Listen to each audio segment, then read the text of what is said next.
Yo, what's up, everybody? David Gino here from the VR Report, and today we've got a real OG when it comes to XR development. I chatted with Avi Bar-Zeev. This guy's been at it for 25 years in crafting the future of AR, VR, and MR. He's been instrumental in building the first prototypes for the Apple Vision Pro, Microsoft HoloLens, and even Amazon's Echo Frames. He was also responsible for helping develop Second Life, the first known metaverse for the internet. Avi shares his unique perspective on what developers should expect from the Apple Vision Pro and what developers need to know when building for the future of XR and the future of XR headsets. Friends, here's Avi. Hey, Avi, how's it going? Great. How you doing? Fantastic. I want to introduce Avi Bar-Zeev to the audience for the VR report. Avi, I think you're going to do a much better job than I can in terms of giving introduction to yourself. All right. So I don't know, I've been at this thing for like 30 years, so there's a lot of details in there. I'll skip over most of it. But, starting at the beginning, I got into VR and got this great job at Disney where I got to work on this a version of the Aladdin movie that was in VR. So we made a VR ride out of the movie. It was pretty cool. Later on, I helped start Keyhole, which turned into Google Earth. I worked on early Second Life, which was one of the first metaverse kind of platforms that a lot of people know about. And then more recently, I was at Microsoft and helped start the HoloLens project at Microsoft. I was at Amazon and helped define the Echo Frames product that they have. And then most recently, until 2019, I was at Apple and helped work on what is now called the Apple Vision Pro. And I'm generally independent since then and before. And most of my time I spent consulting and working on this new nonprofit that I'm sure we'll talk about later, and helping people out with the mission of trying to make spatial computing great for everybody. That is an awesome introduction. I think you're one of the few people, probably in the world, that's got to see all of these different headsets come to market and also different types of wearables. For example, you also worked on Amazon's early frames Yeah, early on yeah. prototyping. So that's fantastic. Uh, let's take a couple steps back. Maybe share some of your background of your origin story. Where'd you grow up? Oh, I'm born in New York City, so I'm originally a city person. I like the rural a little better now. But I've lost most of the accent, but you still occasionally hear it when I say like water or quarter. Um, and spent a lot of time on the East Coast. Went to school just south of New York City, and then I finished up at Ohio State and got my bachelor's there. Decided I didn't want to go to grad school, and then just almost immediately jumped into VR and doing startups. I drove cross country all the way out to Seattle for this little startup called World Design that had a lot of great people but no money, and that didn't last very long. And I wound up being homeless, living in the office for 6 months until I got that great job at Disney, which I would never have gotten if it weren't for that startup. So taking that risk, driving cross country and joining the startup was actually really worth it because the Disney got to see the work that I did through it, and I got a recommendation to go work on this super secret project that I never would have heard about. That's super cool. And considering you started at theme parks are very unique in the sense that there's a lot of companies, not only Disney, but also Universal, that really went in early with VR and augmented reality technologies. Why do you think that is? I mean, I have my own theories, but I'd like to get your perspective. Yeah, I guess there's two answers to that. One is uh, it's worth it for any company that's interested in technology to spend a little bit of money to try to see what the future is like. And I think the way that that project was sold to Disney was exactly that. Like you could spend, if you spend $20 million now in 1992 or 1993 when it started, you're gonna, the hardware in 10 or 20 years is going to cost a couple $100. So it's not, you're not going to have to spend that much in the future, but you can get a 10 or 20 year lead on other people. I mean, often companies are thinking only in terms of 5 years, but but that's the reality of it is that they are thinking about essentially buying a time machine, being able to see what things are going to be like in 5 or 10 years, and then learn about it so that they have the experience needed to do well at that thing. You don't want to come into it late. You may not want to launch a product early because it may flop. So in this case, it was always presented as an experiment. Like you got to come into the secret lab at Disney where everybody was working on cool stuff. and see what that was going to be like. But it was never promised as something that was finished or ready for consumers. And that made sense.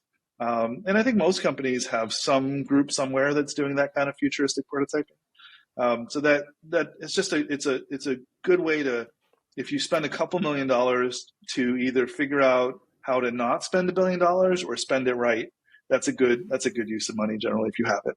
Yeah, totally agree. I think for a lot of theme parks, especially when they have to deal with experiential, augmented and virtual reality just seems like that silver bullet of bringing full immersion, and that's what they're also trying to do as well. Yeah, yeah. Yeah. Then actually, the second, that reminded me, thanks. The second answer is why theme parks, and that is, if you think about it, Disneyland is already a virtual world, right? It's physical, and you can touch everything, but it's a virtual world in the same way that Westworld fictionally is a virtual world. You could be in any land in any time, and the rides are even more so. A dark ride is a virtual world in which you're on a path, and you can't veer off that path. And so when you start playing with VR, now all of a sudden now you have a dark ride, like Pirates of the Caribbean is a good example, but you can start veering off the path and doing what you want to do. And that's what we were learning about was what happens when people are flying a magic carpet and they can go anywhere they want to go. They don't have to listen to the customers sing their song or tell their story. And most people were so overwhelmed by trying to fly that they didn't listen. They just blew right past them. And so we had to actually invent a kind of physics that would get the people to stick around long enough to hear what the character had to say. That's super cool. And so after Disney, was Keyhole next after Disney? Was that the Uh, path? Not exactly next. It was Disney was up to 97, and Keyhole was about 99. But the Mm. people I met at Disney actually were super important. So Disney was working with a high-end computer company called Silicon Graphics. And so they're not around anymore, but they made these amazing graphic supercomputers that, today are probably the equivalent of an Xbox, but back then were $1 million and really great. And so I worked with people from that company. And then later on in around 99, they formed a startup. They left SGI, formed a startup with some of the cool things that they had learned from SGI. Like 1999, most PCs were just single core and nobody knew how to do multi-core programming. So they had done this because they'd worked on these supercomputers. So they had this really good experience of how do you deal with a really big system with a lot of graphics, a lot of power. And they started a company that was going to build game engines.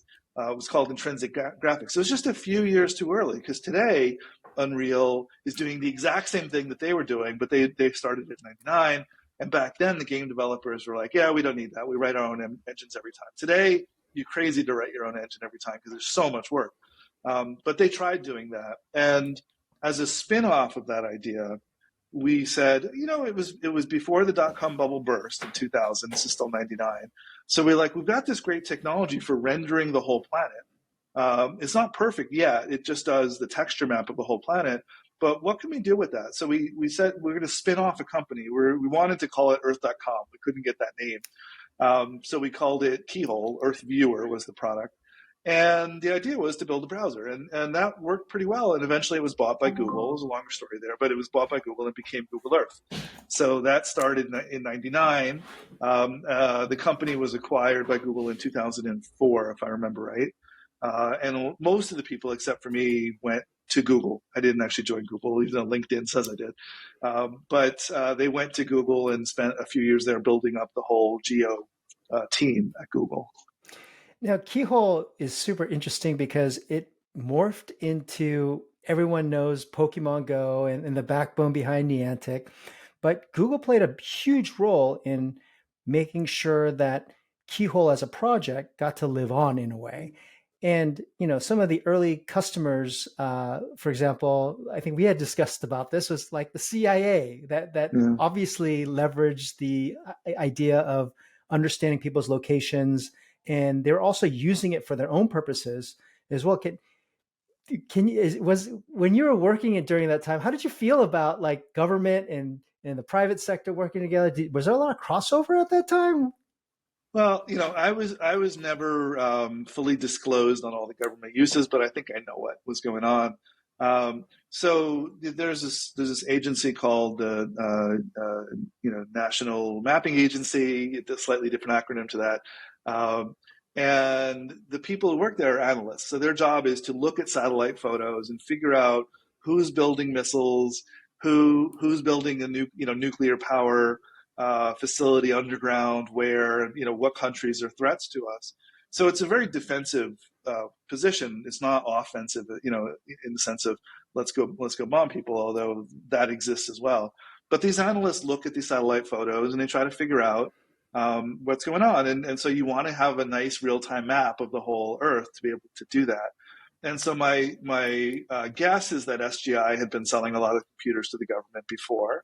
And so here comes a PC application that can do the same thing for much cheaper. So, that's our tax dollars. Hopefully the government was spending a lot less money once Keyhole existed than they were spending before. And that money those millions of dollars could go towards other things that are important. And so I'm imagining they used a bunch of PCs running something like Google Earth, if not it, but with a lot of their own data, not the public data, but better data that they could get from satellites. So I think of that generally as a good use. It gets a little questionable when that stuff becomes offensive instead of defensive. And so if you ask how I feel about that, I personally don't want to work on any technology that's used to kill people offensively. So I'm hoping that they had other ways of targeting and using that for people. And it's a whole longer discussion of whether that's ethical or good, but it happens. It exists. So let's just acknowledge that it is part of the government program. Was there a lot of controversy internally when this was going on? Like, were you talking about this as your coworkers? I'm sure I would have been. I'm like, hey, what's going on here? What are those being used with this technology? Yeah, I mean, I think you got a couple things to worry about. One is this is after the bubble burst, and so funding is hard. And so, do you want the company to survive is the first question. And secondly, what are you willing to do to get there? And so I think that's kind of what we were dealing with was, and I'm not sure I love the idea, but I also didn't like the idea of the company not succeeding. I think it was such a good use of technology in general. The overall use is so educational and so fun for most people that I think overall it's worth it. And the government uses, if we understand them, are reasonable. Those, I think the more intelligence we have about other countries, the safer we are in general. So we hopefully don't ever need to go to war if we know who is or isn't doing anything risky or offensive to us. And so I think in general that's a net positive for everybody. So I think it's acceptable, but it always is controversial when you have on your cap table the CIA, right? Is there? It's always going to raise questions about why are they there? What do they want? How much influence do they have? And I don't blame people for being suspicious about it, because the CIA has a record of doing some things that defend the country, and they've also created some unsafe situations for the country, and the blowback has been not great. So you could be critical about some of the decisions they've made in other countries, undermining governments and things like that. And I think that those things haven't been well thought through, personally. And I think what people also don't understand is that the government, especially the military, utilizes any new progressive technology to get any type of competitive edge. So I think that's also something that people need to consider, is that the government actually invests in companies because the world is a scary place, and we need to have any type of advantage to make sure that we're as competitive as other states around the world. If we were going to be purists about this, all of VR, the entire field of XR, comes from the military sector. And that's one of the reasons why a lot of it tends to be about fighting. A lot of the games are about fighting, shooting. And it causes a whole bunch of other issues for all the social things we want to do in the metaverse. We're starting from a foundation of war and military readiness and training the military. And if all the technology was originally built for that, it's going to have, the DNA is going to be there. And if we want to use it for other purposes, we have to be conscious of that. We have to delete the DNA that we don't want in the future and introduce new DNA if we really want it to be any different. Otherwise, all it's ever going to be good for is fighting. So then after Keyhole, then what was it, Amazon or Microsoft after that? I think it was Amazon, correct? No, actually Second Life. So I finished up at Keyhole, and then I went back to consulting. And then in 2001, before Second Life officially launched, I think they launched around 2004 also. So before they officially launched, I helped them and came in and rewrote the rendering engine. and created some technology for them that's still in use. The rendering engine's been replaced since then. It was a okay engine for fixed function pipelines. I think now that they're programmable shaders, we could do much better. But back then, it was all fixed function, and the technology I created for them was around the primitives. So basically, the way the world is constructed out of Lego bricks, the equivalent of Lego bricks, I helped build that, and it was fortunate because I had studied computational geometry in college. I had taken some graduate level courses, and I was very interested in it.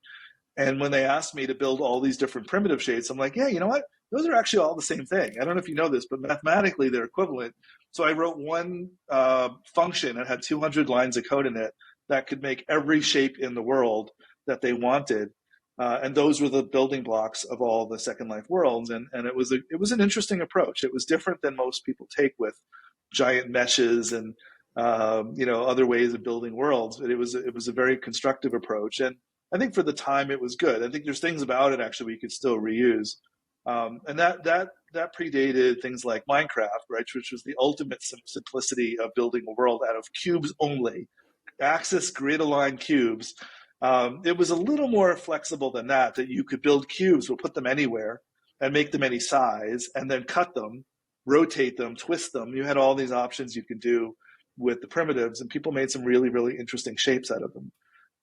So if you think of it like Legos, basically, it was like we made maybe a couple hundred, maybe if you did all the combinations, a couple million different Lego bricks that you could use and try to build anything out of. And people did; they built a ton of stuff out of it. It was great to see the results of that. Second Life doesn't get a lot of credit. I mean, with what you and Philip Rosedale had built regarding this whole social world, and it was really the first metaverse, right? And in terms of Yeah, getting it to that scale, and again, I think Second Life, for those that may not have known about this early virtual world, it was a place where you can create a second identity. You can basically belong to different groups or tribes that you got along with, and you would share information. A lot of people actually made really good livings, even making different arts and assets and selling them on a marketplace. Why do you think that Second Life hasn't taken off the way it should be? Because they're still around, there's still a loyal it's following, yeah, and the tech is pretty cool. And yeah. they've also integrated VR features as well with headset support, etc. I'd love to get your thoughts, Avi. I was actually just talking to Philip Rosedale. I think it was yesterday, but if not the day before. Um, so yeah, there's a lot there to unpack. So at its peak was about 8 million users, which was very successful for the time. Doesn't compare to hundreds of millions of people in Roblox or Fortnite today, but it was the biggest audience you'd seen for any single virtual world. It is still around and it is still making money. What's interesting about it, what's most interesting, before I get into critiquing it, is that it reportedly made more money and still makes more money per user than Facebook does. So with zero ads, no ads whatsoever, it just proves this notion that the ad-driven business model, ad tech, is the only way to make money. Clearly, it's not, because they made more money per user by having a small tax on all transactions. So people would buy things and sell things in the world, and they made money off of those transactions. And then having a few other things in the world, like renting real estate. You basically rented land. Um, if people are interested in this, if you look up Henry George and the Georgists from the 1800s, they didn't know this. They weren't aware of this history, but this idea had floated before, that we should only ever rent the land from the government, that we should never own land, that property ownership was bad. So they actually had implemented that idea without realizing that, and it turned out to be very, very successful. Um, it's a long story, but the creator of the game of Monopoly was actually one of the Georgists, and was trying to prove this idea that this aspect of capitalism is bad, where there's a lot of ownership and landlords, is actually counterproductive, and it causes this some people to have all the money and everybody to have nothing, just like the game Monopoly. So she invented that game, but had different rules initially to show you the rules that she created were to show you how bad it is. And that's the game everybody plays today, except for that she had good rules too that show how to do it differently. Anyway, there's a long, really rich history there. But to get to the critique of the game, even though it does make a lot of money, it does well, and there's still about 1 million people in there. I think the downside of just calling it Second Life is that it's basically the way I think about it, and I think Philip said this a long time ago, is think of it as Burning Man, a permanent Burning Man where you can go anytime and just be different. You want to walk around naked, you can walk around naked. You want to wear costumes, you can wear costumes. Maybe without the dust and the heat. That's sort of that benefit of it. But it's meant to be a creative space where you can go be anything and do anything. And I think for a lot of people, their first life is hard enough, and their first life is something that they spend a lot of their time thinking about. They don't really want an escape from that. They want an improvement on their first life. There are some people whose first life is such a way that they do want to escape from it. So I think you wind up seeing a lot of people staying on Second Life um, who want to be different than the way they were born and feel they are different from the way they were born. And it's a much easier thing to do virtually than to get surgery or even change the way you dress in real life. To be able to explore other personas is powerful, but not everybody wants to do that. And I think the vast majority of people would prefer to have something that makes their job easier or makes their social life better. But for a lot of people on there, they met their spouses there. All their friends live online, and their friends may live around the world, very far away. But they've created this whole community. Um, I'm more one of those people who's more grounded in their first life, and trying to make that as good as I can, as opposed to having a second one. So I think that's a caution for people when they create these worlds: is what is the purpose of the world? Is it it needs to be well defined, and you need to really figure out why are people going to spend their time there? What are they getting out of it? Yeah, I think, in my opinion, Roblox does a great job of bringing in that engagement factor of kids being able to make games that they can share. With Second Life, I don't think they've ever cracked that nut of having engaging games that Mm. people would want to come in daily, day after day. But I think also the audience was older too. So That's there, exactly it. You could have built the exact same games in Second Life that you could build in Roblox. The tools are there. There's a scripting language, objects, everything is there to make the platformers that you jump around and do things in. But the age is higher. And probably for Second Life, a good thing because it's not a safe place for kids. I think that, there's flying penises, there's naked people, there's a lot it's of like Burning adult. Man. It's like Burning Man. When I say adult content, I don't mean porn. Yeah. I just mean content that you Hmm. should be a mature person to be able to know how to deal with it when it happens. And there's also not a lot of rules. So there's some moderation, but there's not a lot to prevent people from being rude to each other or things like that. And so I think when you're building a world for kids, you need to be super careful. A, that adults aren't coming in, sneaking in, pretending to be kids and being abusive, but also the kids will be abusive to each other. And so Disney did a good job a long time ago with Club Penguin of having really limited interaction, but having a really fun world. So the kids were very limited what they could say to each other, but they could still do fun things together. Yeah, that was a great And I think you example. have to design something for kids, especially there's a whole long talk on this, but with VR, I tell parents this all the time that they should be treating VR like it's a real place. Use the same rules. So I love Star Wars as a 9-year old when Star Wars came out. That's how old I am. I would have loved to go to the Creature Cantina. If there were a virtual world of holodeck of the Creature Cantina, I'd be there.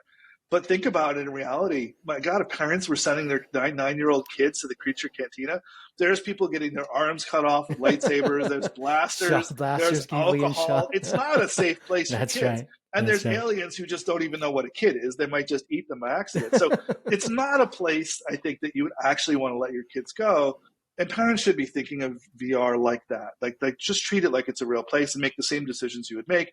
If you want to go with them, fine, you can chaperone them. You can also pretend to be a kid as a parent and go with them and actually not stand out, which is something you can't do at the playground. But you should be watching what they do because it's there's a lot of great stuff for kids, but the schoolyard can be a pretty brutal place, as all of us Yeah, probably of remember course. growing up. There's a need for adult supervision in a lot of these places. I agree. I kind of wanted to also rewind and get back to the point you were making about the origin of Monopoly. I didn't necessarily know that Monopoly was more of like a statement of capitalism and land ownership. And I thought what you said was interesting that Second Life chose to rent the land because, again, societal pressures, landlords, etc. But at the same time, I think we also evolved with blockchain where ownership is actually important. Like people don't want to be renters forever. And if there's going to be a metaverse or a virtual world that mimics the real world, people are going to want to own things. Now, whether or not Mm. society is right when there's greed and that there's landlords, but I do think that was interesting in the sense that we've now evolved where people like Sandbox or these other blockchain worlds allow people to actually put a stake in the ground and through computer code can actually own parcels of land. I wanted to double click. Is it really just the idea of land ownership? Maybe bad. I didn't quite understand that. Like land ownership is bad because it incentivizes greed, or I just kind of want to know more about that. I'm sure some other people might want to know as well. Sure. I mean, for one thing, check out Philip's. I think it's on Substack or Medium. I'm not sure. I can't remember which is which. But Philip Rosedale really looked into this, and there was a Scientific American article a while back that demonstrated if you simulate, let's say you take 100 virtual people, and you start them all with the same amount of money, so they all have $100 each, and you get them to interact in such a way that they're buying and selling things from each other. So each interaction will cause, with any two of those virtual people interacting, somebody will make a little money and someone will lose the exact same amount of money. So money is being transferred between them. If you run this simulation, it always results in one person having most of the money, some people having a lot of money, and everybody else having almost no money. And it's really interesting that happens. It's basically math. It's basically physics. It's worse in reality because we also have racism and bias and sexism and all the things that make it even worse. The people that start with the power for generations continue with the power. But even if you started fresh, completely blank slate, everybody's equal and nobody has any race whatsoever, it's not even a factor, you still get the same result. And it happens as a function of the math. And it happens because when those two people interact, on the first round, everybody has the same amount. But after the first round, some people have a little more randomly than other people. It's not based on their skill. It's just the roll of the dice in the simulation. But whenever you have more money than someone else, you have an advantage in the next interaction, in that you're risking less of your total net worth and the other person is risking more of their total net worth. So every time you roll the dice and lose as a poor person or poorer person, you lose more than a rich person would lose if they That's right. lost the same thing. So it's super easy for the rich people to go up and super easy for the poor people to go down and Sure. hard to go in the other direction. So that biases it towards randomly, in this case, one virtual person gets all the money. That's the game of Monopoly. That's the It's not game of the about skill, Monopoly. right? There's a Exactly. little skill in tricking people and bartering and things like that. Sure. But generally, it's just the roll of the dice and the luck of the draw. Mm-hmm. And one person winds up with all the money. So Elizabeth J. Magie was the creator of this, I think around 1904. And she made two versions of the game. One, the monopolist version that shows you what's wrong with the system that she was objecting to. She was an activist of the day too. And this is right at the end of the official end of slavery, right? The 1800s. She was born around this time of Reconstruction, and her parents were abolitionists. So she's Hmm. very much against slavery and ownership in general. Owning people and owning property are related, right? There's Hmm. some different morals around it, but you can apply the same principles to say, if we can't own people, why should we own property? And a lot of indigenous people never even had the concept of Sure. owning property, Yeah. right? So it's not an inherent that that's the only way to do it. Anyway, she made two sets of rules.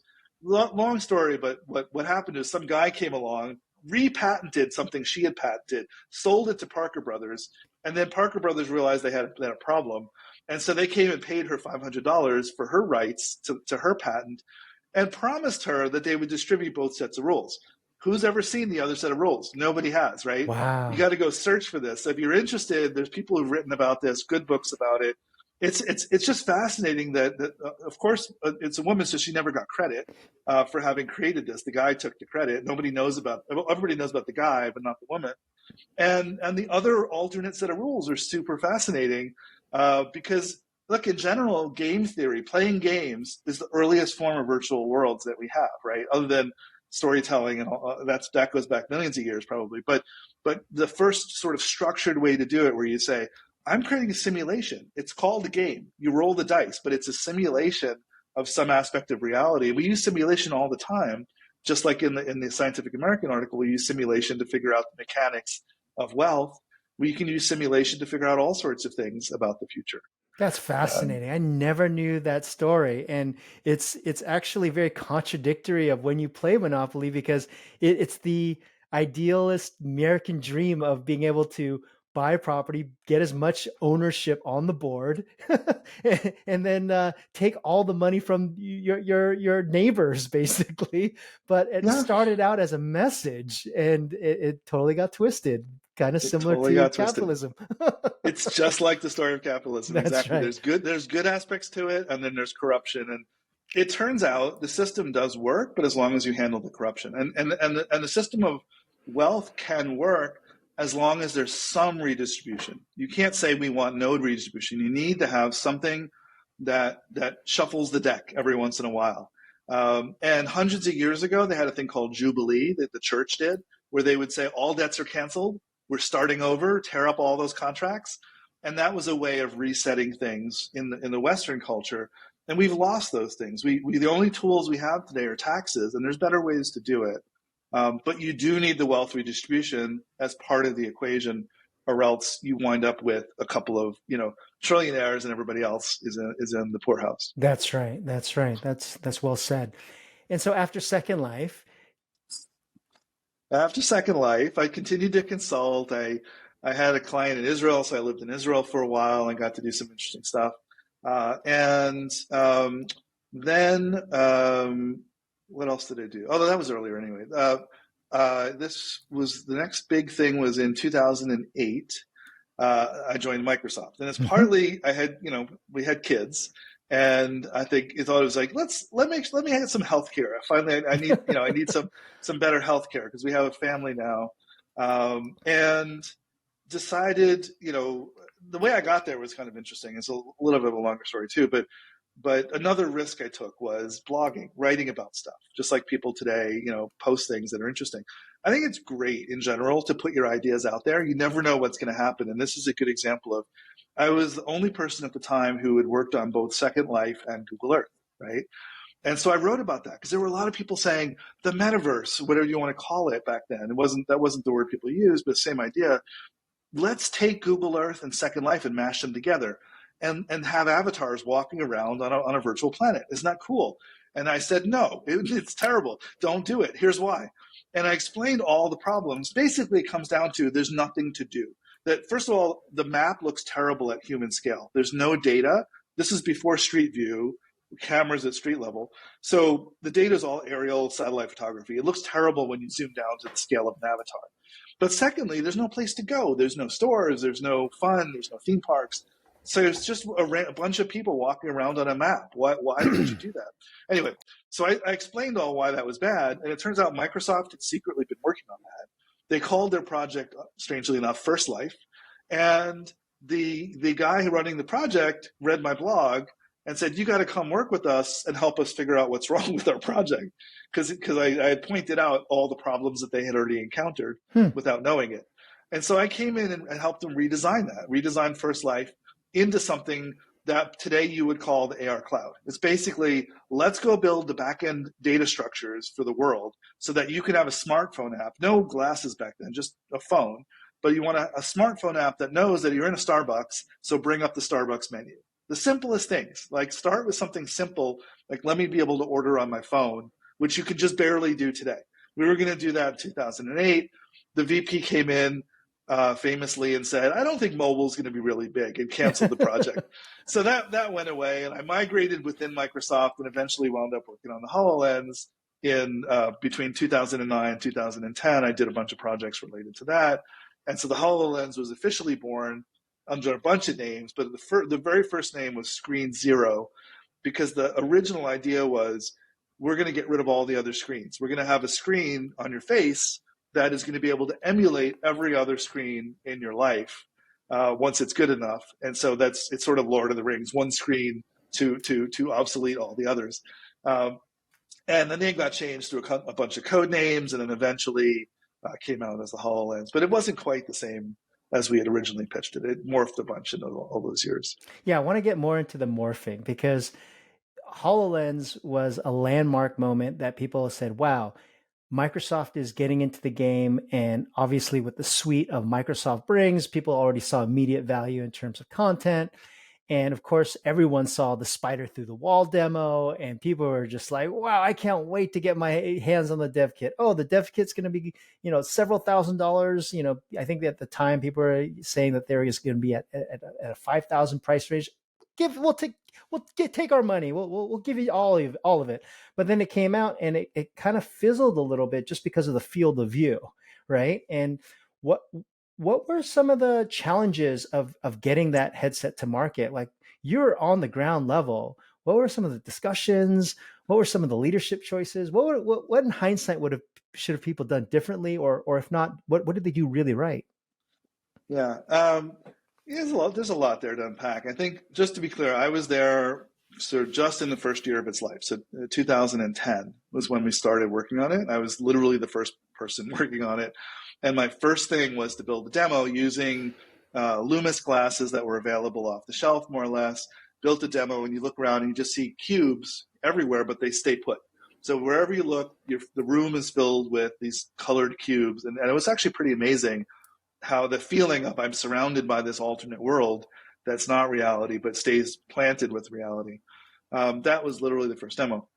So for context, you got to remember this is in the Xbox division, right? Not where it ultimately wound up.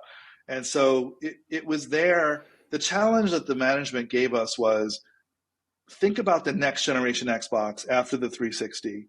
And we need something bold. We need something that scares us. Don't just tell us it's going to be 10x better. We already know the silicon's going to be better. That's not useful to tell us it's going to be 10x more powerful. Tell us what scares us. What should we be thinking about that we're not? And we came back with this AR idea. And the team I was on had explored all sorts of ideas like 3D televisions and auto stereoscopic televisions with the goal ultimately of building the holodeck, but they were nowhere close to building a holodeck. I mean, you can imagine, okay, yeah, so if the Xbox next generation is just a 3D television, that's not that big of a leap, right? Nobody really loved wearing 3D glasses. It wasn't that great of an experience. We had movies before. So what was it going to be if not? So I had to convince the folks on the team that nobody wanted to ever put things on our face. It's a step back to have to, after getting rid of the controller with Kinect, having to go put something on your face was a bit of a disappointment. But it's really the only way to solve the problem, unfortunately, that the glasses are it for the time being until we can come up with some new technology that gets imagery to our eyes or brains. So that was it. But the question was, what's the experience going to be like? And it was going to be all around entertainment. It was going to be the key idea would be there'd be a console in the room, call it the 720 for lack of a better word. That was what the leaks called it. And that would do most of the work. So the console is plugged into the wall, can take as much power as it needs. Let's say 800 watts, 1200 watts, whatever, like an Xbox or better. And then the glasses were supposed to be light and thin and wide field of view. The problem is there's not a lot of choices in that technology. So the first problem you have is if we're going to create a wireless connection between that new Xbox in the room and the glasses, it's got to be much better than Wi-Fi today. Wi-Fi would work for maybe one person, but if you wanted to put 4 people in the room and really low latency, you needed a better wireless solution. So you're looking at maybe 60 gigahertz wireless. The next set of bandwidth that the FCC will allow us to use is much higher frequency, but it doesn't go through walls. It doesn't go through bodies. And so you've got to need a whole different set of technology to make it work. And it wasn't really ready yet. And then as far as the glasses go, I mean, we had solutions that would have slimmed the glasses down. Instead of putting everything on your head, it would mostly be living in the console. And what's sitting on your head could be just a little bit of tech, right? Just a few cameras and just, a little bit of GPU in order to make the imagery exactly right for your current view. But it would have been much, much, much smaller. I imagined it as a tether, but only a tether to something on your arm. So there'd be like a little bit of an armband that would have battery in the compute, so you don't put the weight on the head. And then there's short cable up to the head. That was my best idea. Which is basically what everyone is doing now from Magic Leap into Apple, right? So that it makes takes total time sense. sometimes. So that's that the separation of what's on the head and what's off the head is a really important decision to make. but they ultimately were not able to make that leap. Somebody decided everything has to be on the head because no wires. Wires are bad. And I think if you look at Magic Leap and Apple now, they're saying, wires aren't so bad. It's Right. worse to put the weight on your head, actually. So yeah, so that would have been a good thing to do in 2010. And you don't want heat on the head, you don't want weight, but you want visual clarity. You want as wide a field of view as possible. So you want just the least amount of stuff here as possible. And the Loomis classes of the day in 2010 were already giving us a 40-degree field of view. It was actually better than what was actually shipped. So if we had gone with Loomis, that might have actually worked out better. But there were other technologies that were trying to push higher in the field of view. It turns out this is just a big physics problem, that the field of view for transparent glasses is ultimately limited by the material itself, the index of refraction. So you remember prisms and how prisms bend the light. The waveguide is essentially a combination of something like a fiber optic where the light is bouncing around, and then a prism where it comes out of the glass and it comes out at a certain angle. And you just can't get a wide field of view unless you can get a bigger angle of exit. And so newer materials are getting to 70-degree fields of view. They're getting better and better for the optical side, but it's still not as good as you can get in VR Yeah. because the optics are totally different in VR. So that was a limitation. And we didn't consider at all at the time video pass-through. That was not an option because we really wanted people to be able to see your face. This was meant to be social. This was meant to be for people, like one console, 4 headsets, all playing games together or watching movies together in the same room. So I think what we designed was good, but it wasn't quite as buildable, and certainly certain decisions went in different directions. And that team hopped around between different units. And after I left, it went, to phone and cloud, and it was hard to know where it should live within the company, if not games, not entertainment. But you're right. The field of view was a big limiter. I think the size and the weight was also a big limiter. And even though it was meant to be transparent, it ultimately wasn't that. It was sort of 70% opaque, which makes it hard to see your eyes. I think Apple's solution to this problem is interesting with the video pass through and recreating your eyes on the headset is a totally viable but different way to solve that same problem. But one of the benefits they get is a much wider field of view. So you get, I can't say what it is, but it feels pretty big. And the type of display you have in there and the optics you have makes it so that you don't see the pixels like you did on the old headsets. There's no screen door effect. You get more high dynamic range. So everything just feels more real. And I'm really excited that people are going to get to try this because it's a much, much better experience than what people have tried before. Yeah. The only thing comparable was the high-end Vario headset for twice the price. When people complained about the money, I'm like, look at the Vario is twice the price. So I think it's actually a pretty good price for the level of tech that's in there. Yeah. And so with the HoloLens, I think it was interesting for people in the industry because of the big military contract that Microsoft had closed with the HoloLens. And people in the industry were like, well, this is going to be great because with that type of funding and with that type of investment, we're going to see a lot of breakthroughs happening for AR. But then that contract went away. What happened there? I don't know all the details, but what seems to have happened is there's a few right ways to do things and a lot of wrong ways to do them. The things that we know fail, and one of the things we know that fails is to take technology from a consumer application and to just doctor it up and say that's going to be good for the military. Like, if that were easy, the military would be walking around with everybody having an iPhone, and there's reasons why consumer tech is consumer tech and military tech is military tech. Different environments, different requirements. And so, for example, it's not great, but the HoloLens has this eye glow. So you could see it glow in the dark. As a military function, no. You absolutely don't want your soldiers glowing in the dark. That makes them targets. Yeah, that would So, not be good on the so battlefield. not good. Even if you're giving them night vision, it cannot have any outside glow to it. And the field of view is probably too low for the military uses because you think the military probably wants, ideally everybody's transmitting their position. And so, friendlies because they're identified. So, not to shoot your own people. And then the people who aren't transmitting are potentially civilians or the enemy. And so you need to be a little more careful around those. But at the very least, let's know that the person who just came around the corner is your buddy. And so it's okay. So, the military uses are important to get right, but a small field of view is not great. And then they slapped on all this other stuff like night vision and a bunch of other things. So you wind up with this giant headset that soldiers were reporting is too heavy, too hot, nauseating. AR should not be nauseating. I mean, in AR, you're seeing 99% the real world. And unless you're already nauseated by the real world, you should not be nauseated by the virtual edition of the AR stuff on top. Um, so there was a problem. And the right way to do it is to start over, like to say, okay, we've got a bunch of tech, that's our kit, but let's redesign this thing from the ground up and say, what are the military uses, and reuse only the parts of our tech that make sense to reuse and not just try to repurpose what we rebuild. For $22 billion, you can afford to rethink it and try to make it the right solution for the problem at hand, and study it and really know what to do. And I think it didn't get as much attention and as much design help as needed. Maybe because it was military and not everybody wanted to work on that, but I think more because it wasn't top of mind, probably, is my guess, is it wasn't the most important thing for everybody to work on, even though it would have been a huge amount of money to get that contract. It doesn't really work that way at Microsoft, unfortunately. Right.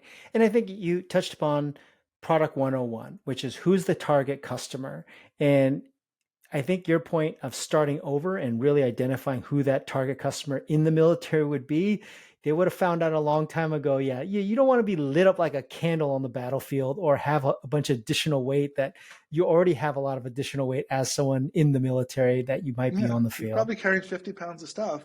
And you don't want anything that occludes your field of view. Even if the AR field of view was okay to be small, you don't want anything that limits your real world field of view, because that's when you're going to notice that person coming at you from the side. That could be very dangerous. And so, yeah, it is really important to get it right. And my guess is that the military is going to go with something much, much simpler, like a heads-up display that just clips onto any battlefield ready pair of glasses. Could add this additional display to give you information. And I also like audio as a good channel, but in the midst of a battle, being able to hear the audio might be difficult. So having the visual channel as a backup for things that your commander might be telling you over the headset would probably be super helpful, I'm guessing. What do you think in terms of the different styles of management and how they looked at immersive technologies from Microsoft? And now, next, let's talk about Amazon, like with frames and what they were trying to do with Alexa and bring that into frames. What happened there? That was super interesting. So the VP in charge of the Frames project was Babak Parvez, who was one of the Google Glass founders at Google. So I he didn't was know on that. the Moonshot project. And the person who's most in charge of the project that worked for him, her name is Jean Wang. And so super smart person who's leading this up, who is probably overqualified for building a pair of glasses. She's done quantum dot, technology stuff for her PhD. So super smart. And the challenge was, I agreed with this challenge too, by the way. When I left the HoloLens team, my thought was, okay, that's the high end. Let's throw everything in there. Let's put 12 cameras and sensors in, have it be expensive and big. And what's the low end? What is the minimalist version of this that is not just a pair of glasses, but something more? And Babak had the same idea. Let's start with a pair of glasses and then see what technology fits. And then the challenge is, where do you get it funded? So Babak was actually in the AWS org. So it's AWS that actually built these things. It didn't happen in the group that's supposed to build the tablets and phones and things like that, for Sure. all sorts of political reasons, I think, but I won't get into speculating there. So we were this independent group building these glasses, and the goal was make it look normal, make it look fashionable, but add tech that would be useful. So right immediately we said, displays are out. We're not going to do display. It's too hard to cram that in there, too expensive, too bulky. So let's start with audio only. What can we do with audio? If that's the only tech we have, what kind of experiences make sense? And which is still a little backwards. You want to start from the experiences. Generally, you want to start with, hey, how do we help people improve their daily lives? But we started with this assumption of its glasses, and it has audio. And we did a lot of focus groups and studies to try to figure out what people would want and need, and learned all sorts of interesting things like, okay, if you're giving people a pair of audio glasses, a lot of people work at jobs that they're not allowed to talk. They're not allowed to make phone calls. So they can't do something that's an audio only interface, even though it might be super convenient for other people who are out on the go. if you're in a call center or a place where the noise is regulated, you're pretty much screwed. So those people just text, right? Those people resort to texting because that's allowed in many of the places, even some they're not. So that's one of those things. And then we did figure out how to fit everything into a normal looking pair of glasses. They're fairly stylish and they're designed well. But at the end of the day, the question is, what do you do with them? And so I think the game changing use of these would be to reinvent communication, the way people talk to each other daily. Maybe an example would be to try to have the audio version of texting so that people can be sending audio messages to each other in a comfortable way that they don't feel dorky about. Right now, we feel dorky about leaving text messages, at least in the U.S. In Japan and China, my understanding is people are less shy about voice messages. But in the U.S., we don't like the sound of our voice, I guess. So we don't like leaving those messages. And so people resort to texting. So we'd have to overcome that somehow. But we did. I think we came up with some pretty good designs. At the end of the day, though, the decision was, you know what? Let's just ship these with Alexa. The most important thing is just to give people Alexa everywhere. You got Alexa in an Echo at home. This is your Alexa on the go, so you can always be talking with our virtual assistant. And I think ultimately that's good, but it's probably not enough.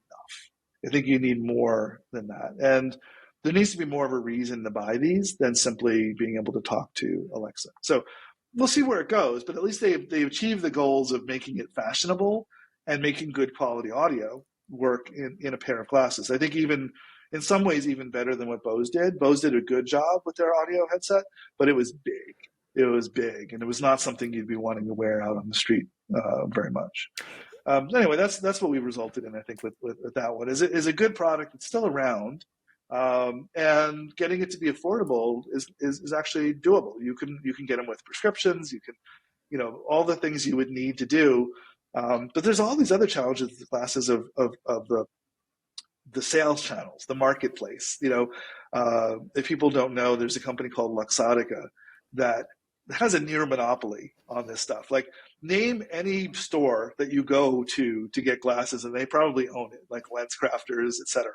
And all the Sunglass Hut. brands. And all the brands are built in the Ray-Bans. same place. They're Yeah. just different price levels, same materials, different finishes. But basically they're making a huge amount of money because it probably costs, I'd guess, $25 to make a $300 pair of glasses. Mm-hmm. So they're making a lot of money, and it's very hard for other companies to break in. You see things like Warby Parker, other attempts to disrupt that market. That's Amazon's bread and butter, is disrupting markets, right? They love coming into a market that is, has a nice profit margin, and it's easy for them to come in and say, here's a better version, a cheaper version of the same thing that you can buy through us. So for them, it's sort of a perfect fit. Because Amazon also has the data, like the customer reviews, Oh which is yeah, they're super masters at valuable. that. Yeah. Absolutely, Yeah. yeah. So I don't know. I think that's going to stick around and do well, and over time they'll probably add more and more tech to the glasses, but slowly, with whatever fits. You said a couple of things that I also thought the same regards to voice messaging, voice memos.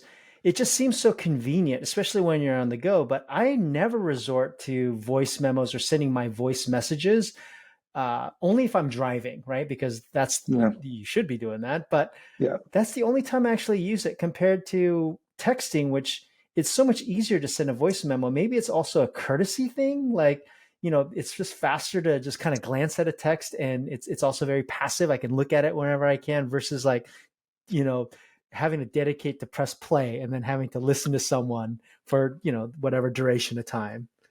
So I think we had actually solved those things, although nobody's seen it. I think that we actually did address all those issues, that it needs to be asynchronous in the same way that messages are glanceable and that you're not interrupted by a message. It would be terrible if every time somebody sent me a message, I heard it immediately and it was disrupting whatever I was working on. So that wasn't the problem.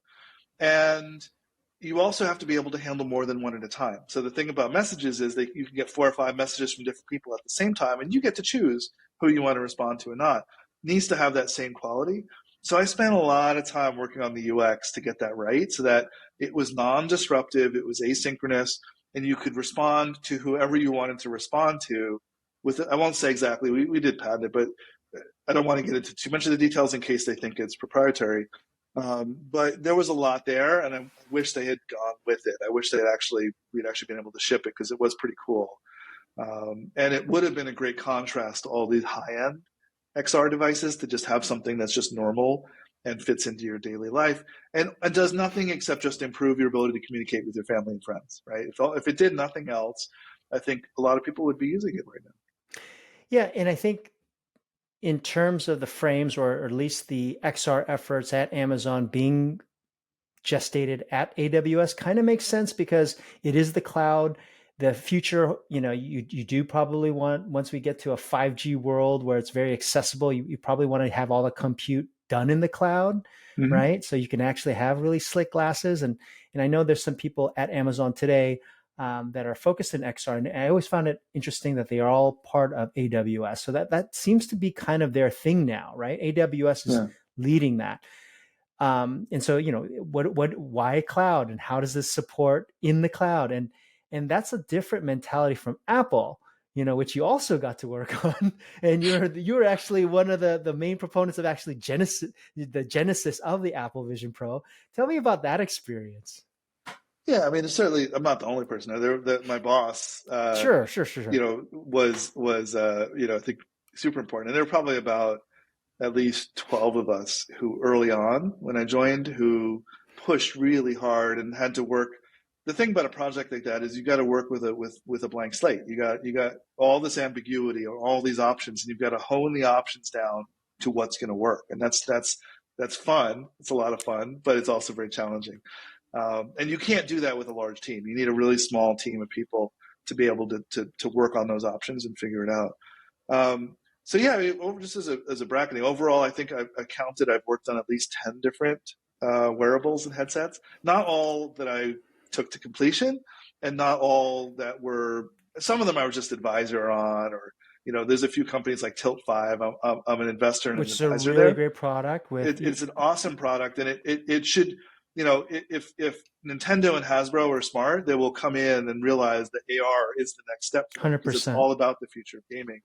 Um, it's just really hard to get through to them. Hopefully, if they're watching this, they'll be like, "Hey, what's this Tilt 5 thing?"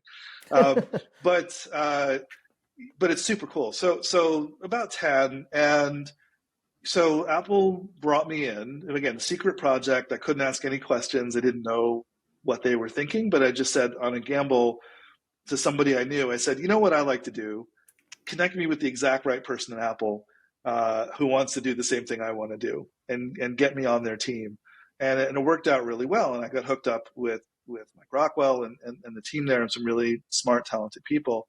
And I have to be very careful of what I say, because even though the product has now been announced, there could be many other things that haven't been talked about, and I can't reveal anything that is non-public, right? So my default answer to a lot of questions is I can neither confirm nor deny, blah blah blah. But I will try to tell you what I can tell you.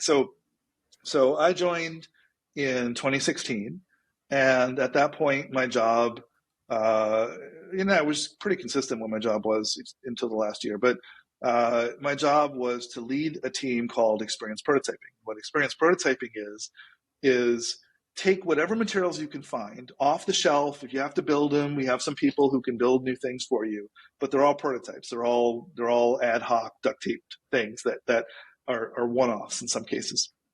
But do whatever you need to do to very, very cheaply figure out the future. So be thinking 5 years ahead and think about, with whatever technology is available in 3 to 5 years, what could you build and why would you build it? That's the most important part. You want to start with the question of what is it good for? What are we going to need to do? What are the right kinds of experiences? That's why the team is called Experience Prototyping. Is you want to think about what those experiences are and build those using anything off the shelf. So use an HTC Vive, fine. It's a VR headset. It's not an AR headset. We'll simulate AR. It's okay. We'll make it work. It's like I called the lab Kobayashi Maru, because it's about cheating. It's about rigging the game to get the result that you want, and you don't have to build the final product, so you do it as cheaply as you can. So that's our job, and the most important quality that I think a lot of people do that job at different companies. There's prototypers, there's future groups whose job is to think about the future. But I think where a lot of people go wrong is that the most important function of this job is to listen, to actually go to the executives and the designers and whoever has the say in what the product decisions are, and ask for what their thoughts are and what they think the pain points are, And so if you find out, for example, hypothetically, that the pain point is that we don't think that XR can be social, that we think it's socially isolating because people put on headsets and they're isolated from each other, then you know that your job is to demonstrate, is that true or false? That's the theory. That's the dogma, let's just say. So build a demo that can demonstrate to somebody who has that opinion, is it right or wrong? And if you do it right, they'll come in saying, no effing way am I putting that thing on my head. That's not a product. And they'll come out of the demo saying, we have to build this, right? You will change the course of a 5-minute demo. You can change their mind and they will realize that, oh my God, it can be socially acceptable if you do it right.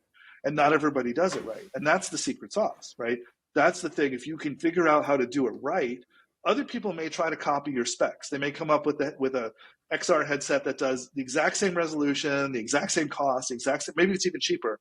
But if they don't get the experience right, they're not going to win. They're not going to achieve any success in the market because they make something that is problematic or harmful in some way. And that's what we see with a lot of today's XR headsets. The only people able to wear them are the early adopters who can live through the pain. As just an example, nauseation, right? So I'm one of those people who gets fairly easily nauseated, which is ironic for someone working in the field. But when I worked for Disney on a build your own roller coaster ride that had a simulator that you got in and it would tumble you. I could not ride it. I could not be in that thing because it would make me nauseous in 5 minutes. So I couldn't ride the thing I was working on. But I'd say I've done surveys of this, and I'd say roughly 75% of people working in the field, professionals in the field, also get nauseated. Maybe not in 5 minutes, maybe in an hour, maybe in 2 hours, and maybe more with bad experiences that do all the wrong things of moving you incorrectly, not teleporting, all those things we've learned about. So that's where people go wrong. And a lot of the other demos that I've tried from other companies did the wrong things to make people nauseated and unhappy. And you got to realize if you're trying to sell a product and you're making your customers nauseous and they can't wear your headset, it's going to turn into a paperweight. They're going to not want to continue wearing it after some short period of time. Even though they were super excited when they bought it, they're going to be like, yeah, that's not so good. It's the pain. It's the repeated pain. So the early adopters are good at ignoring the pain and trying it anyway, but everybody else says, no, I don't want it. It's not for me because it's not that the good things are not outweighing the bad. So how do you design something? And I think that's Apple's specialty, is thinking about it from the perspective of the customer and trying to design something that is good for the customer, that actually makes people comfortable and happy and they're useful, and they want it. I mean, they make it an object of desire. They're very good at that kind of thing. So I was very excited to go work there to learn how they do that, to learn how to solve all those challenges. And anything that you might not understand about why the headset was designed a certain way, without trying to answer a question directly, I'd say think of it through that lens. Think of it through the lens of comfort and utility. And what the executives and designers at Apple are very good at doing is empathy, thinking about the customer and being able to put the customer's perception, in their mind when they're using this to see how somebody might feel in the future. And not the early adopter customers, but the people who are the later adopters, when the Mac first came out, they made a decision to have a 1-button mouse. It wasn't for me. I work fine with a 2 or 3-button mouse. I can deal with it. Gamers learn how to do these things, and I like the utility. But for somebody who doesn't know computers, a 1-button mouse means you can't mess up. You can't accidentally right-click delete something off your desktop. You have to explicitly drag your folder into the trash can so you don't lose things randomly because it only has 1 button. So even though that might be a limiter, that is a really important trait to have to onboard people who don't know this. And the best way I think to think about this, again, without giving away any plans or anything else, but this is what they've said. This is a whole new kind of computer. This is a spatial computer.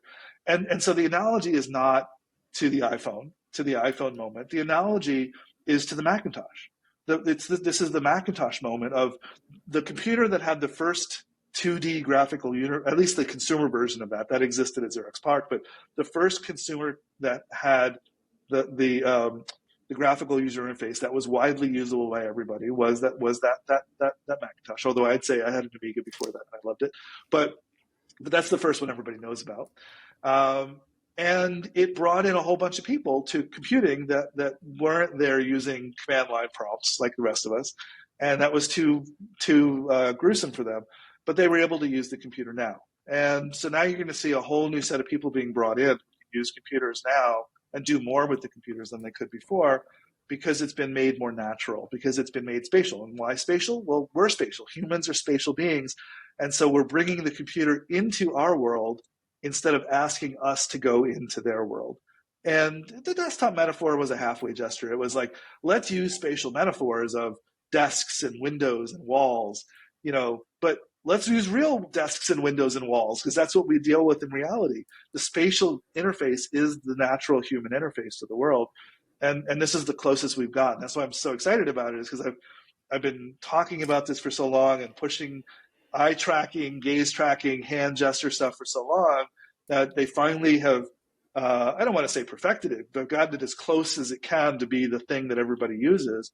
And over the course of a few years, I would say, yeah, absolutely have perfected it, in the same way that a mouse, was expensive and heavy and wired when it first came out, and today, is $5 and lasts for 6 months on a AA battery.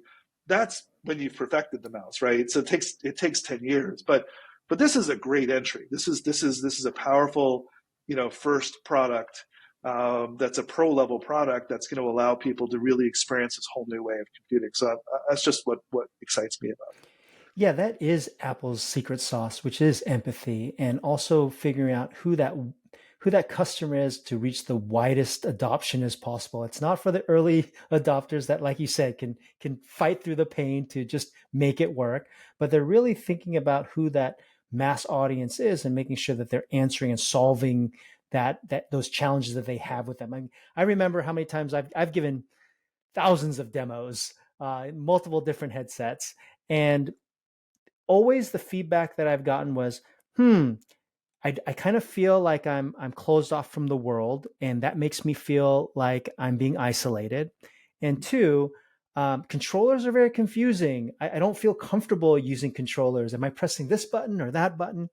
And hand tracking still is gotten matured quite a bit, but it was Apple's approach to make sure that they had multiple arrays where you can do micro gestures, and then to be able to capture your hands, and also with that pass through of having the AVP have pass through of your facial expressions, so you can actually interact with the world, and also people understanding where your eyes are at.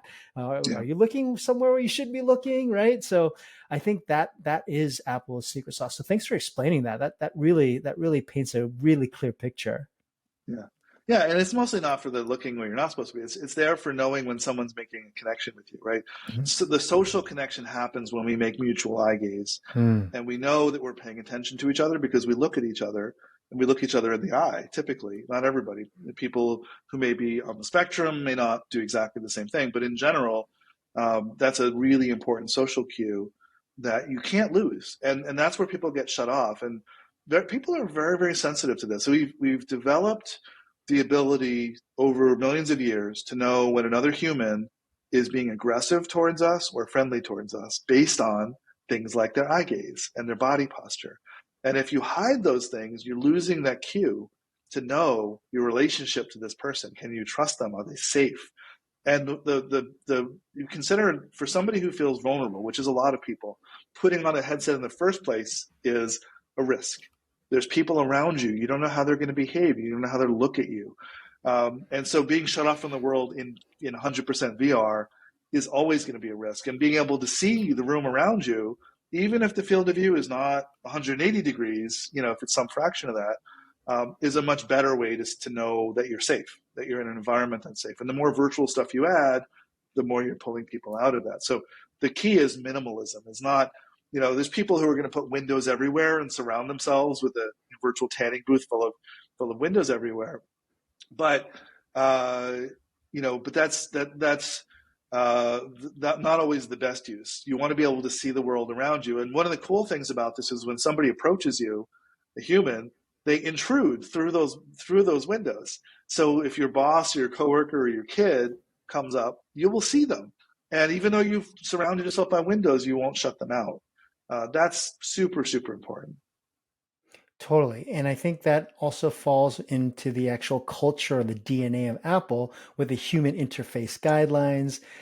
making sure that iconography is relatable to humans. I mean, actually, even incorporating human hands and touch is so I don't know. It speaks the Apple language of even having touchscreens on their iPhones. I mean, it's Right. embodiment of human interaction. So I think what you all everything you just stated just kind of reinforces all of those principles.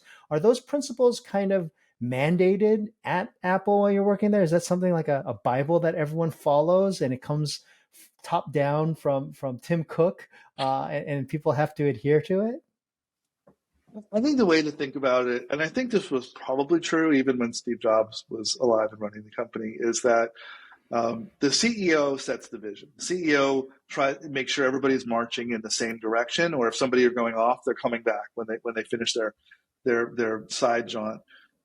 Because if everyone's going in a different direction, you don't have any cohesiveness. It's not a company anymore. It's just a collection of individuals. So the CEO's job is really to set the vision. And Tim Cook set the vision and very publicly said AR is the future. Was unambiguous about that. Like he telegraphed that. He just didn't say when, and he didn't say if it was going to be hardware or only AR kit. But as soon as AR kit came out, 2017, that was it. He was like, this is where we're going. And so you can imagine the future products, and people did. People made a lot of guesses. That was a favorite sport, apparently, is people guessing what Apple's going to do. But the mandate comes from the individual people working on this. They all possess this sense of we want to do the best job that we can do. I think it's true in most companies. Everybody wants to do a good job, but they aren't often told how to do a good job. Like they aren't necessarily trained in that. And they may be distracted by being told you need to optimize for this other thing, not necessarily customer satisfaction, but profit of some other sort. But at Apple, it aligns really well. Profit aligns with customer satisfaction so that everybody knows their job is to make the customer effective, happy, secure, safe, whatever, all those things that are good, because that's what is going to make that customer come back and buy the next product in the future and own the ecosystem of all the different products working together. So they know that their job is to do this. The CEO doesn't have to tell people to do that. And everybody is there looking out for those rough edges, looking out for the things, and including the privacy team is there looking out for things that might undermine people's privacy. And they're part of that process from day one, making sure that everything is going to be safe and secure in how it's built. And they'll come back and give you feedback saying, you want to do this thing. I understand why, but it's going to undermine privacy. So maybe we should rethink it and do it a different way. That happens in the earliest stages of product development. So you don't have to come back later and go, oh my God, it's going to cost us $1 million to go add this feature. Like, well, how are we ever going to make children able to use this? So that's been thought about. Like all those decisions happen early in the process. And it's not like other companies where it seems like they just don't care. I couldn't agree more. Because of your decades of experience working not only in VR, but AR, game engines, theme parks, taking all of that knowledge, what advice can you give to the developers for today thinking about developing for the Apple Vision Pro? Well, okay, that's a good one. I think thinking spatially is the most important thing, right? They made it really easy to onboard people who are used to conventional design, windowing and GUIs and things like that. They made it super easy to port those things in. In fact, your iPad apps, your iOS apps are just going to just run as they run today, which is pretty magical, right? It's just like all of a sudden it's there in the world. Maybe not with the exact interactions that you just originally designed it for. Maybe you designed it for scrolling and kept touch. And even though that'll work, you don't necessarily want to overtax people with gestures doing the exact same thing. You might want to rethink a little bit of the spatial interaction. But they may also made it super easy to upgrade your application to make it spatial. So to make elements pop off the 2D screen to live in 3D with personas, you might call them avatars. I hate that word, but they've made it so that that's an easy transition to the future. So start with what you have and then think about how you're going to make your app spatial. What I think people need to realize is one of the most important fundamental shifts here is that today computers are single user computers, right? I can't have two people typing on my keyboard very easily. We could do pair programming where you sit next to me and we sort of work together. But the future is the operating system enables collaboration of multiple people. So I have my device, you have your device, and we're in the same space working together. So rethink your applications in terms of multiple users, multiple people collaborating. We need a better term than users as well, participants, collaborators, whatever you want to call it. Um, that's the new way to design and think about these things, is that they're not single user only. And optimize for that communication, because the operating system in this case is supporting it. It's giving it to you, for free. For the price of the hardware, you're getting this operating system that already enables collaboration from day one. So how are we going to use it? What kind of new applications are we going to see that we weren't able to see before, where collaboration was much more painful because we all had our own copy of it. And we're trying to synchronize multiple copies instead of all looking and working on the same thing together. That's great advice. In terms of what Apple Vision has shown, even regards to their emulator for developers, they're really focusing on spatial design and also focusing on 2.5D is what I've been calling it. It's not fully immersive VR, except, however, Yeah. if you look at the technical specs, it's all there. You can actually have full immersive VR experiences, but everything that they've shown thus far have always been kind of like in the spatial paradigm where you can actually have screens and menus anchored to your walls, your physical locations, and also have content. It might even be an iOS game that you previously built, but then you can actually bring kind of like 3D elements to that. Should developers today start focusing on what might be happening in the next 2 years when features come out and building for that, because applications take a long time to build? Or should Yeah. they just be looking at what's available today for the Apple Vision Pro? Again, with what I described, how should developers be thinking about if they're building today? So just to make it concrete, like if people are already thinking about rendering their application in 3D, that they're already a step ahead of the game. So even if I were building an iOS application today, right, and I've worked on a few, not usually commercial ones, but I've built a lot of prototypes. If you're using the 3D toolkits instead of the 2D toolkits, you're already a step ahead of the game, because for example, you're building your game pieces as 3D objects. You're building your board as 3D. And maybe you're only looking at it from the top down, right? But you could rotate it if you wanted to, and it would look correct in your game today, right? Now, you take that into XR and spatial computing, that 3D object can now live in the room, can live in 3D. So no longer does it have to be limited to a screen. It can sit on your coffee table.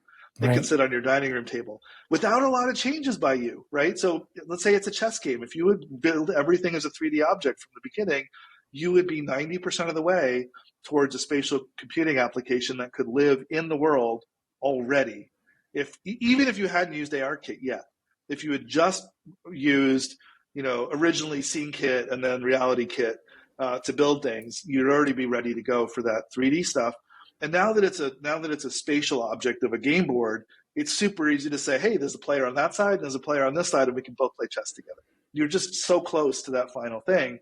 And then we blow away the windows. I won't talk about Apple in this case, but I'll talk about in 2010 at Microsoft. That was my goal, was let's obsolete Windows. Let's come up with the spatial computing with using gaze, eye tracking, all the stuff I wanted to do back then, to make the next iteration that goes beyond Windows. And effectively, all those rectangles have to go away. Rectangles are limiting. We don't see the world as rectangles within rectangles within rectangles, right? That's not a common thing for us. We have rooms, we have objects in rooms, we have houses, we have cities.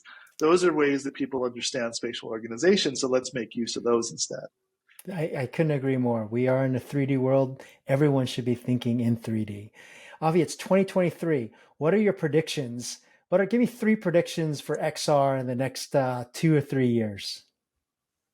Uh, let's see, 2 to 3 years. I'll give you one throwaway one. It's easy. There's a lot of written about the price of the Apple Vision Pro, that it's expensive. I'd say for the work it does and for the level of computer that it is, it's actually not expensive. It's the amount of compute power in a laptop, so it costs about what a laptop would cost. Um, and they've managed to shrink a laptop down to a pretty small size, right? That's impressive. But the prediction is, when it comes out, just because of the scarcity, people are going to be paying way more than $3,500 voluntarily. People will buy these things off of eBay or whatever because they Because there's a want them, limited supply. Yeah. because there's a limited supply and Yeah. they need them for their project. You're going to see people paying $4,000, $5,000, $6,000 for these things. Not that I approve of people scalping, but it's But that's inevitable that going to that's going to happen. happen. Somebody's going to buy it just to go resell it at a markup. Totally. That's what happened to That's my first DK2s. prediction. Yeah. Yes, Yeah. and That's that'll great. be something people write about, because I it'll be a love that sign. one. a That's sign of cool. success. I think that Yeah. it's in demand, and you already saw that with the PlayStation 5, right? Sure. Yeah. You couldn't get them, and so they were selling for twice the price. Hmm. Even in reputable stores, they were selling for twice the price for no good reason. Um, so that's one. Let me think of a couple others. I won't make any more predictions about Apple because people won't be able to separate that from a guess versus a no kind of a thing. So somebody will write the wrong article about what I say. Um, but I would be willing to guess that a competitor to Apple will take the specs of the AVP as a design doc and come up with something similar, but they probably won't get the user experience right. That they'll get the equivalent of 4K per eye resolution, everything to say that they're comparable in the quality. But when you try it, it's going to be missing something. Kind of like early Android versus iOS. Like Sure. we got good cameras, we got the same specs, but is it a good user experience? No. And is it safe? No. We haven't really tackled that security issue really well. So there's going to be a lot of exploits on whatever that competitor is. And my worry is that exploits in XR are way more impactful in many ways. You could do a lot more damage to people than you can simply by even swiping all their passwords off their phone. You could do even worse in spatial computing. And for some companies, it's their business model. So that's what I worry about. Their business model is effectively trying to manipulate you into purchasing, et cetera, et cetera. So that's my second prediction is some other company. I like that one. Most Yeah. likely at this point, if I had to guess, the rumor is that Google and Samsung are working Samsung. together, Exactly. and they'll Exactly. come up with something. But it's a difficult thing. I think if they had some help from seasoned companies, from companies that have been working in the space for a long time, other than Apple, that they could do a better job if they were to go to somebody who's had a product on the market for 5 or 6 years, or as close to that as possible, they would do better. But a lot of people make the same mistakes over and over and over again, unfortunately. So I think it's likely they will make some of those mistakes. Um, Third prediction, what else? I'll go a little further out with the third prediction, not 2 to 3 years. But eventually, the stuff that's coming out is great and it's useful. But eventually, where we need to go from 5 to 10 years from now is see-through glasses, right? We're all going to have to get, even though video pass-through is great for the short term. Ultimately, I don't think we're going to be walking around with opaque glasses, even if they recreate our eyes.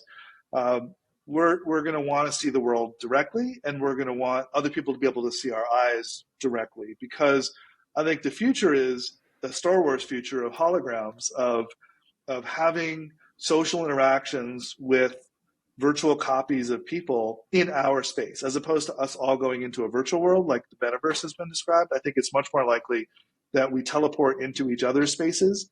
And if I teleport into your space, it's not like I get to see everything private. I see my space, I see my office, but I see you.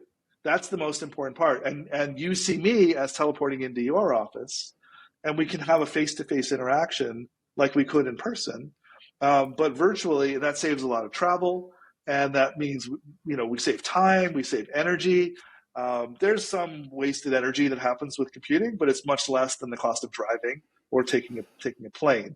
If you compute the energy that goes into this conversation versus the cost of me, I know you live close to me, but the cost of me driving to your house, if you were further away, that would be much higher. So that's the big prediction, is that the ultimate, I don't call it a killer app, but the thing that a billion people will do, unfortunately it's not within 5 years, but it's probably 5 to 10 years, is talk to other people. That's the thing we do the most. That's the most important facility to add. And we can get there in part with the current set of products. With this next 2 to 3 years with the products, it will be better than it's ever been. But ultimately, it's got to live in the real world with us in our daily life and be mobile, and something we can do while we're driving and talking and walking and eating and all the things that we do all day long, and integrated into our lives in a way that even phones haven't been. Phones have still been disruptive in many ways. This needs to overcome the disruption and actually integrate these things to make it normal to talk to the people you care about, the people you want to talk to, but easy to block out the ones that you don't want to. I love that one. I mean, you just basically said, yeah, teleportation is real and it's going to happen very soon. It also made me think like, well, what if you get hacked and people are like hijacking your personas? Ooh, that's a crazy one. This is absolutely why it's important to lock these things down now. It's important that we treat our biometric data and even just our visual, what we look like, as sacred. That that we shouldn't be having a conversation in Hollywood about whether there's going to be digital versions of actors who can do the job for free or for pennies. Like, this is my face. I own it. It's me. Even though I go out in public and you can take a picture of me, you can't copy me and use me without my permission. That should be universal. It shouldn't be only actors, because they're doing it because that's how they make their living, right? But all of us should have that right. And I would even argue, if you're going to take a photograph of me, we can use technology to figure out how to make permissioning easy, so that if we're friends and you take a photo of me, I give you my permission. But if we're on the street and you take a photo of me, do you really need me? Do you really care? I could be replaced with a random person, and the photo would be just fine if we digitally altered it so that it was a completely fictional person that made your photograph look as if it normally looked, because we didn't know each other. We could solve that problem today, but it would require pushing a lot of these changes into the cameras and into the way we share photographs today. So we're not just sharing raw bits, but a slightly smarter semantic of photographs and representations. But when it comes to the biometrics of our eyes, that needs to get locked down so that everybody owns their own and controls it and says what happens with it. And that's just a basic thing. If we don't solve that, we will be in the world that you're talking about. That's right. And you've actually now have been focusing your time on the XR Guild. You're a founder of the XR Guild, which is really trying to tackle that problem. Can you explain Yeah. what the XR Guild is, why it's so important with everything you just stated, and why it's so intrinsic for humankind embracing this technology? Okay. So there's multiple ways to try to get to a better world, right? There's we could, I could spend my time trying to focus on getting legislation passed that would say there's a law that says that you own your persona, and maybe that's required. But I'm not working on that. I don't know how to get the government to do things, right? I have never been successful at getting the government to do anything I say, because I'm always thinking 5 years ahead, and they're always thinking about tomorrow. Um, but what I do know is that all the people working in this space, not the executives always, not the VPs always, but the people like you and me who work in this space, really care about doing the right thing. Like, and we have so much power collectively to do the right thing, that we're trying to harness that power by saying to all the people working in the space, when you're not happy with how your product is being built, we want to give you the resources to raise your hand and say, hey, maybe we should be protecting children more, or hey, maybe we should be protecting your identity more. How can we do better now? And the way to do that is to learn from the past. There's been a lot of mistakes already made, so let's document those and make that information accessible. There's so many times we recreated the same mistakes over and over and over again. Why? It's a waste of money. No company can rationally explain why they would do that, when we will have learned from Star Wars Galaxies 20 years ago had griefing and harassment. It is inconceivable today that any metaverse-like system would be built that allows griefing and harassment, given 20 years to try to solve that problem. The only reason it happens is because no one pays attention to the lessons learned, right? They start over and they rediscover the same things we've had. So let's focus on that and share that experience and share the knowledge that we've gained collectively over the last, say, 30 years of trying to do these things and failing in many ways. And then also, none of us in this field have any kind of background or education in ethics. I don't say none of us. Some people actually study that, but except for the people who are experts in it, the rest of us do the best we can with what we know. So let's help everybody get an ethics education in a way that's not dry. And the best example I think of is the show, The Good Place, where every once in a while, if you've seen the show, the actor whose character is named Chidi is an ethicist, is a moral philosopher. He's always trying to explain these things on the chalkboard, but the show itself is what really gives you the moral lesson. Forget what he does on the chalkboard. It's the story of the show that poses an ethical dilemma and resolves it in the behavior of the characters. So they've done a great job in figuring out how to make it accessible and presentable. And that's our challenge, is to figure out how not to put everybody back in school, but to present these ideas in a way that people get through storytelling, through visuals.